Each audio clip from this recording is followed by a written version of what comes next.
If you have your ovaries removed, you can't have children, right? I don't need you anymore, so can you divorce me? The paper Matt thrust in front of me was a divorce form. Wait, what are you talking about? I won't forgive you if you're joking in this situation. A few days ago, I was rushed to the hospital with sudden abdominal pain. The tests showed a possibility of ovarian cancer, and I was admitted for surgery the next day. This is no joke. I've been putting up with this until now. No, living with my in-laws and their mistreatment. I was the one who had been enduring. Yet, why am I the one being presented with a divorce form? Especially when I'm about to have surgery tomorrow. Anger, sadness, despair. My emotions were a mess, and I covered my face. Then, to add insult to injury, I heard my in-laws' voices. A useless woman who can't bear children should quietly step aside. Clinging to a younger husband at your age is disgraceful. These 3 years have been a waste for Matt. Please disappear from our sight soon. Their words tore my heart to shreds. I bit my lip to stop myself from crying and, with great effort, held my shaking right hand with my left as I scribbled my name. Good, now you and I are strangers. Saying this, Matt put the divorce form in his inner pocket. As he was leaving, Matt said, "Actually, there's a nice girl at my workplace recently. She's young, cute, and healthy." I made the right choice not to inherit an ugly and old gene. I was speechless at his cruel words. I was at my lowest, but I never imagined what would happen when I met Matt again 3 years later. My name is Sarah Brown. I married Matt, who is 2 years younger than me, 2 years ago. I met Matt at work when I was 38, and after his persistent pursuit, we got married. I had given up on marriage, but there are plenty of younger women out there. I like someone independent and calm like you, Sarah. I'm 38, and I might not be able to have children. I don't want children, I just want to be with you, Sarah. No matter what I said, Matt insisted. My marriage partner can only be you, Sarah. I eventually gave in and presented him with one condition for marriage. Just promise me one thing. I'm not so desperate to have children at an older age. Let's not force ourselves to have children. Children are blessings. Matt agreed to this condition, and we got married. Matt, who had always lived at his parents' home, insisted on living there even after marriage. I'm an only child, and I think I'll have to take care of my parents eventually. So, could we live with my parents from the start? Though the thought of living with strangers at this age was daunting. He had chosen to marry me, a leftover. With that thought, I agreed to live with my in-laws, Kevin and Rachel. However, I soon realized this was a mistake. Sarah, I'll need you to do the shopping, cooking, dishwashing, taking out the trash, and cleaning the bath. With 4 adults living together, why was I the only one who had to do so much? I couldn't say it out loud, but I felt distrustful of them from the start. They seemed to think of me as a maid. Sarah, I'd like to eat steak today. Sarah, the entrance is getting dirty. Please clean it. Sarah, iron my shirts. What kind of life had the 3 of them been leading? My in-laws' house wasn't dirty. So someone must have been taking care of the household chores before I arrived. This realization made me even more upset. Moreover, my in-laws were overjoyed at their only son, Matt, getting married, expecting a grandchild soon. You're almost 40. It's time to give up and start infertility treatments. No, we're fine without children. What are you talking about? There's no point in getting married if you're not going to have children. My in-laws condemned me for choosing not to have children, as if it was unthinkable. Well, we're not young anymore, so we decided not to get too worked up about having children. Initially, Matt remembered our agreement and tried to convince his parents. However, they were quite persistent. No matter how much Matt persuaded them, in a few days, the "when will we have a grandchild?" questions would start again. One day, Matt came into the room, his face red with anger. My mom said that it might be my fault and told me to get checked at the hospital. Because you're not getting pregnant. Matt's pride as a man was hurt, and he began to take it out on me. No, it's not my fault. Matt was just upset on his own. Of course, I didn't say it out loud, but my frustration grew day by day. I'll prove it's your fault we can't have children. Let's go to the hospital. Finally, Matt said this. However, I had no intention of undergoing fertility treatments. So I ignored what Matt said and lied about being busy at work to escape from my in-laws' house. Mom, listen to this. The only saving grace was that my parents' house was near my office. Before going home, I would stop by my parents' house to vent my frustrations and then return home. At home, my retired parents, Henry and Diane, who were enjoying their retirement, were waiting for me. How did they feel about their daughter, who had finally married in her 40s? Suddenly venting about her in-laws and husband? At first, I felt sorry for bothering my parents. But they listened to my complaints as if they were a snack to accompany their drink. What's wrong, Sarah? A neighbor gave us some delicious wine. Let's drink it together.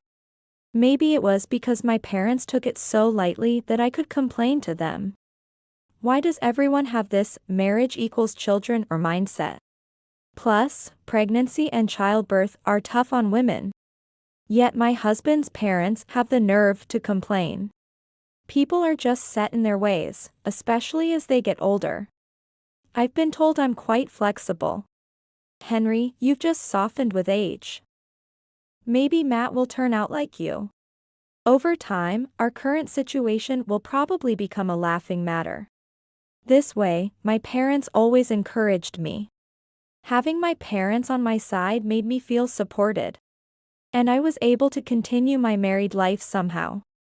Then, one day on my way home from work, I suddenly felt a sharp pain in my lower abdomen. What is this pain? The pain was so severe that I broke out in a cold sweat and couldn't stand. So I sat down on the sidewalk. I tried to reach for my phone to call for help.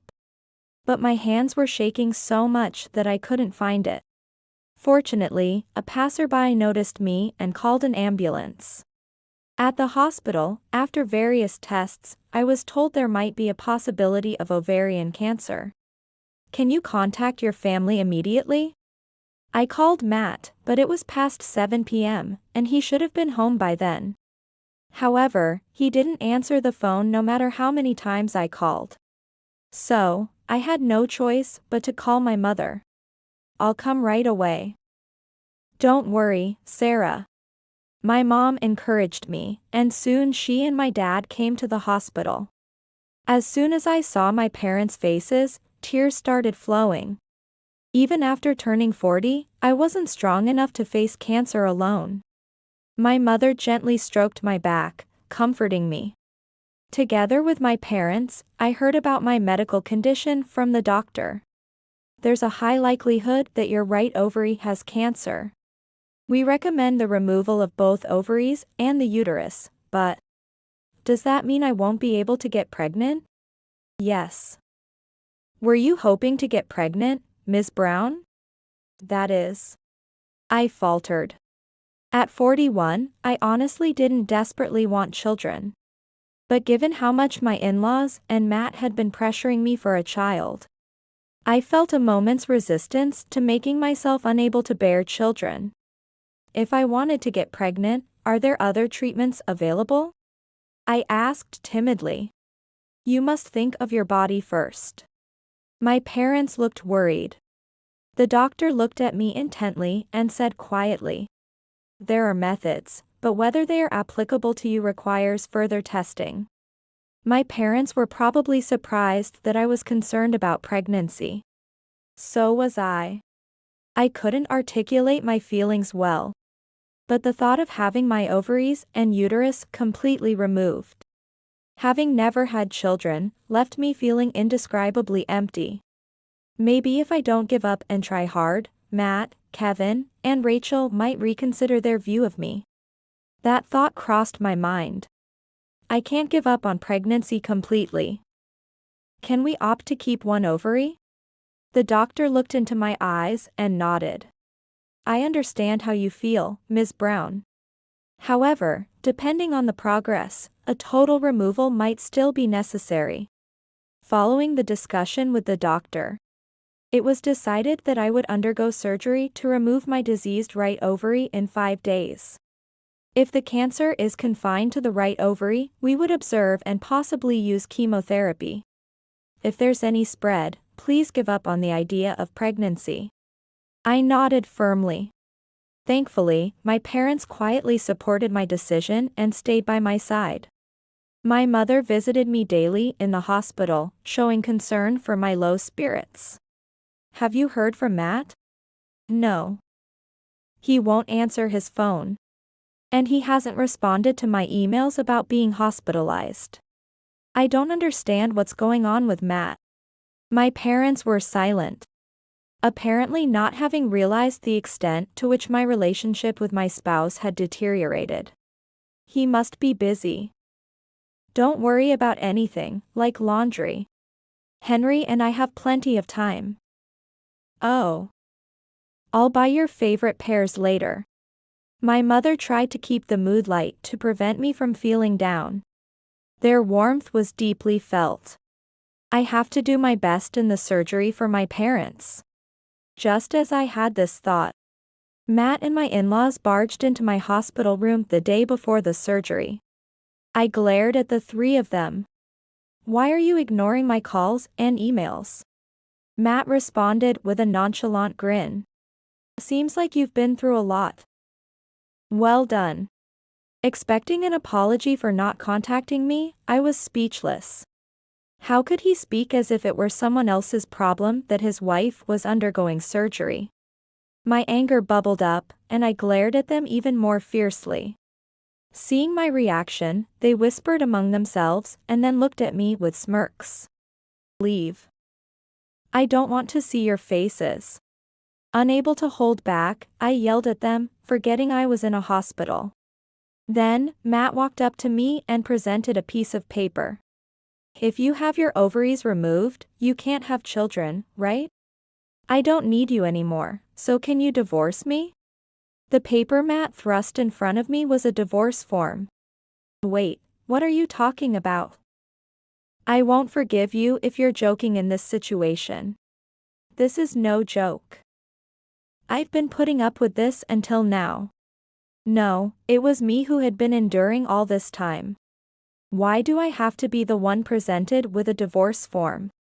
Especially when I am about to have surgery tomorrow? Anger, sadness, despair. My emotions are a mess, and I cover my face. Then, as if to add insult to injury, I hear my in-laws' voices. A useless woman who can't bear children should quietly step aside. Clinging to a younger husband at your age is disgraceful. These 3 years have been a waste for Matt. Please disappear from our sight soon. Their words tear my heart to shreds. The fact that I chose treatment to retain the possibility of pregnancy. Thinking of the 3 of them now seems foolish. What is this treatment? I'm stunned when Matt places the divorce form and a pen on the bedside table. All you have to do is sign your name, and it's done. I'll go file it, so you should at least be grateful. Saying this, Matt forces a pen into my right hand. I'm not opposed to divorcing, per se. In fact, living with my in-laws and being subjected to their sarcasm until we have a child feels unbearable. But, I endured their tyranny for these 3 years. I endured it because we were family. They must have seen me as nothing more than a childbearing machine. My resentment towards the 3 of them, who wouldn't even offer me a shred of support as I faced surgery for cancer, was profound. I bite my lip to hold back tears and, with great effort, steady my trembling right hand with my left to scribble my name. Good, now you and I are complete strangers. Saying this, Matt puts the divorce form in his inner pocket. The three of them, looking satisfied, leave the hospital room. At the last moment, Matt turns back to say, "Actually, there's a nice girl at my workplace recently. She's young, cute, and healthy. She has nothing in common with you." I made the right choice not to inherit an ugly and old gene. As I glare at Matt, he mockingly says, "Glad to be divorced from the old hag," and leaves. In the now quiet hospital room, only the sound of my sniffles can be heard. Matt and the others have pushed me, already crushed by illness and uncertainty, even deeper into despair. I bury my face in the pillow and cry loudly. After some time, I hear a knock at the door and hastily cover my face with the blanket, pretending to be asleep. "Sarah, you're asleep, huh? I've peeled some pears for you to eat later." The voice belongs to my mother, who always enters the room without knocking. She quietly comes in and places a container of pears on the table. "I'll move all your stuff to our house today. After you're discharged, maybe you can help with the laundry. Oh, and your father has started cooking. Look forward to his cooking. I'll come again tomorrow morning." My mother gently strokes my head, which was sticking out from the blanket, and then leaves the room. She seemed to know everything without me saying a word. Maybe she overheard the divorce conversation with Matt and the others outside the room. Feeling my mother's endless kindness and warmth, I cry again. After crying and feeling a bit better, I lift my face. The pears in the container are cut into bite-sized pieces for easy eating. "Mom, thank you." As I enjoy the juicy pears, images of my parents' smiling faces come to mind. I must get better soon and repay my parents. I decide to focus on my treatment with the goal of easing my parents' worries. The next day, I undergo surgery to remove my right ovary. The right ovary was indeed cancerous, but fortunately, the left ovary was normal. I am to undergo chemotherapy to target any unseen cancer cells. The first round of chemotherapy was tough due to side effects and not being a good match for the medication. I couldn't eat, and I could see myself losing hair and becoming increasingly frail. However, my parents always encouraged me by my side. "Last night, I saw your favorite meteor shower. I found 5 shooting stars and made wishes on them, so you're definitely going to get better." The fact that my father, who supposedly had no interest in meteor showers, stayed up late to watch the sky made me feel his love and the warmth of family anew. Thanks to them, I was able to maintain a strong will to fight for them. After 6 months in the hospital, I switched to outpatient treatment. If no one uses it, it quickly gathers dust. It's a relief that Sarah is coming back to help. My parents didn't ask about the divorce. They naturally took me back to our family home as if it was the most normal thing in the world. I couldn't immediately return to society, so I spent some time recuperating at home. Supported by my parents, I gradually began to regain my former self. Then, as the second year after my surgery dawned, I had always spent Christmas holidays doing nothing until my illness. But having experienced cancer, I made sure to lead a healthy, regular life at all times. That was a good workout. As usual, after finishing my morning walk and about to enter the house, the mailman arrived and handed me the Christmas cards. Flipping through them, I saw one with a baby's photo. The card was addressed to Matt. While I was battling my illness, Matt, who had left me, seemed to have found happiness on his own and even fulfilled his parents' wish by having a child. What did he want by letting me know this fact? Seeing the Christmas card didn't make me feel good, but Matt was already a stranger to me. There's no need to waste my nerves on a stranger. I decided to move on. Also, if my parents found this card, it would undoubtedly upset them. Thinking this, as soon as I entered the house, I tore up the Christmas card and threw it in the trash, making sure my parents would never know. After the new year, I made my return to society. Since my family home was only 2 stations away from the company, I could commute to work without overexerting myself. How was the healthy lunchbox? It was delicious, thank you as always. Every day, my father prepared a nutritionally balanced lunchbox for me, going to work. My father, who never cooked when I lived at home, making lunchboxes. I was deeply moved. Dad, you're really good at cooking. Could you always cook? Whispering to my mother, she shook her head. Henry got all excited, saying, I'll make Sarah's lunchbox. He has significantly improved his cooking skills over the past few months. Seeing my father humming while packing the lunchbox, I could tell he was genuinely happy that I was in good spirits. No matter how old their children get, parents give their unconditional love in this way. I wished to become a parent who could give unconditional love like my dad and mom. I found myself smiling vaguely at the thought. Having only one ovary left, unfortunately, it wasn't necessary for me, a single woman. But I have to stay healthy for my parents. And one day, I'll definitely repay them. That was what I firmly decided. Since then, I had been living healthy and tranquil days, but one day, Matt and my in-laws suddenly appeared in front of me. They were waiting for me to return from work in front of my parents' house. Sarah. When Matt spotted me, he murmured my name. And the 3 of them knelt down without regard for the eyes around them. I was wrong, please let's start over. What is he saying now? Especially since Matt already has a child. Furious at the irresponsible Matt and my in-laws, who followed him and kneeled down together like they were nothing more than hangers-on. As I glared at them in silence, Matt began to speak bit by bit. I was deceived.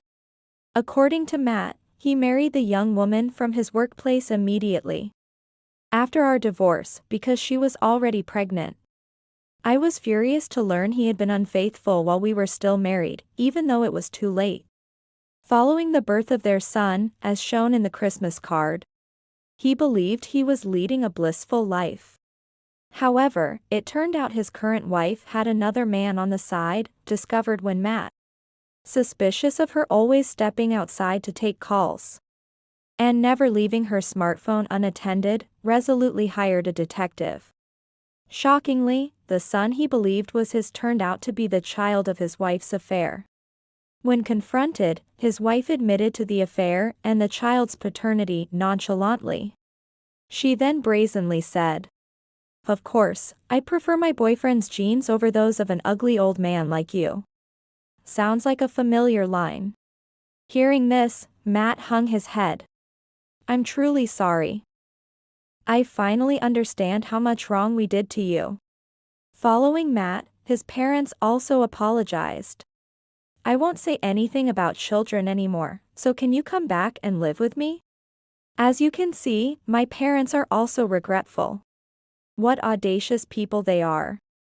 After all they've done, I couldn't fathom the nerve of these 3 showing up in front of me. And I had no intention of engaging in conversation. Just then, my parents and a man emerged from the house. Having heard the commotion at the entrance. "Guests? What are you people doing here?" My mother, seeing Matt and his parents kneeling in front of me, screamed in disbelief. The man behind my parents was initially surprised by my mother's reaction.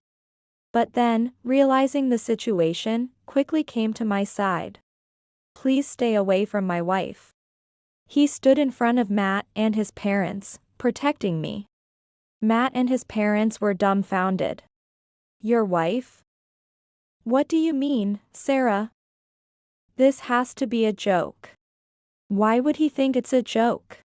I seized the moment to counter. "Sorry, but I married him." Thanks to you initiating the divorce that time. I found someone who loves me for who I am, not just as a childbearing machine. I tightly clasped the arm of the man beside me, showing him off to Matt and his parents. He was a colleague from work who had taken over my duties while I was off, and after returning, he helped ensure I didn't overexert myself. Gradually, the time I spent with him grew longer. Being with Sarah, I've learned to appreciate the small joys in life. Please marry me.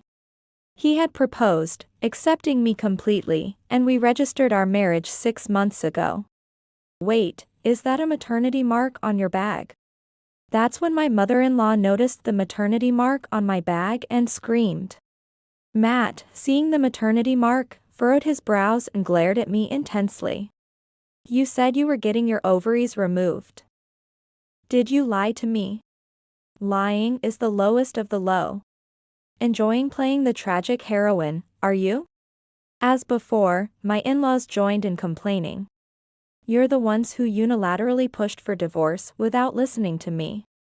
You wanted children so badly. Yet you wouldn't even listen when I chose to keep one ovary in the slight chance that I could get pregnant, would you? Recalling the situation, I was boiling with anger. Sensing my fury, my husband soothed my back to calm me.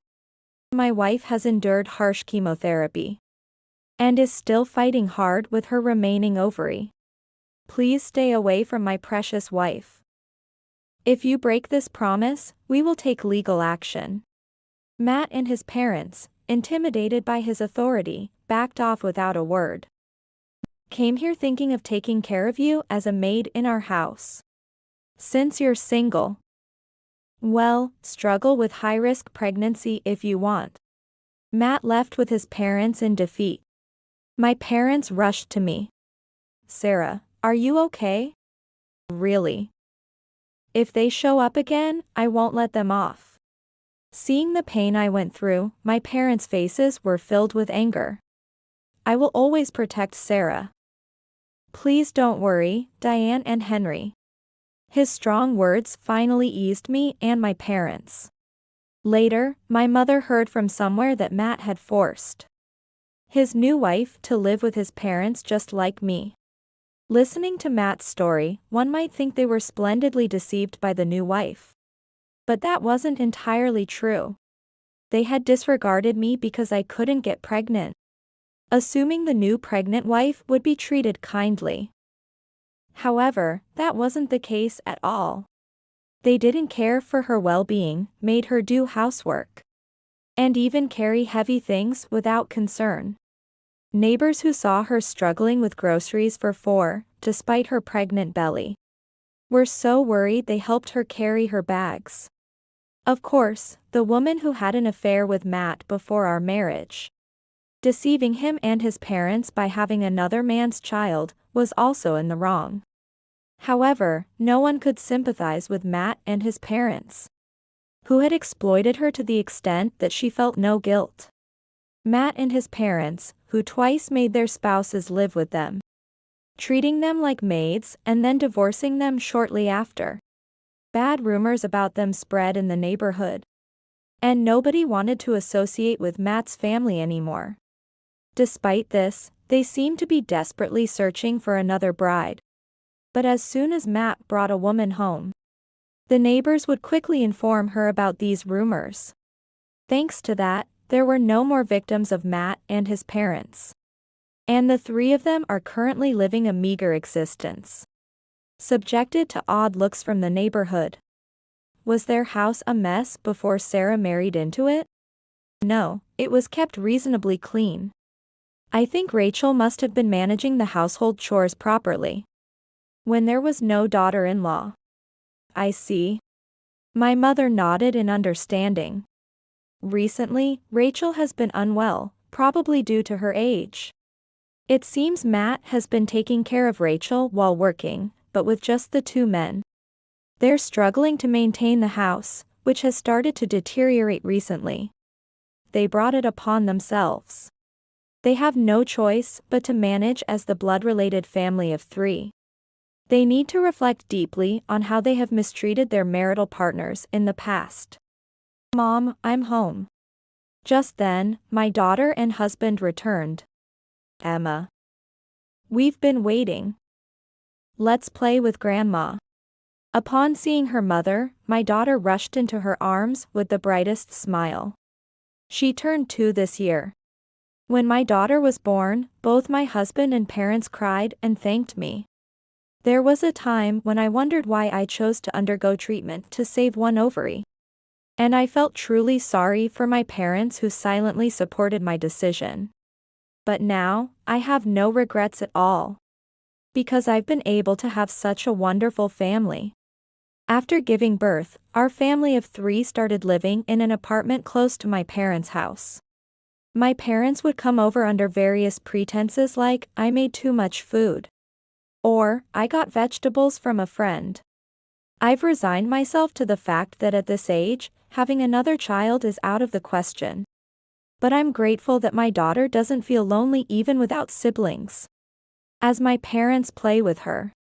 Grandma, you're eating with us, right? Is that okay, Sarah? Of course. Call Dad too. Thank you. There were pears in the fridge, so I'll have your dad bring them over. Warm and ordinary conversations filled the room. Despite experiencing bullying, divorce, and illness. I'm living happy days thanks to my parents and my current husband. And my daughter, who came to me when I had almost given up on being a mother to give. Unconditional love like my parents has made my life shine even brighter. Mom, this is for you. My daughter placed an acorn she had picked up at the park into my palm. Wow, thank you. I'll treasure it. I hugged my daughter tightly. Together with my family. I want to cherish these small moments of happiness and continue living a life full of love.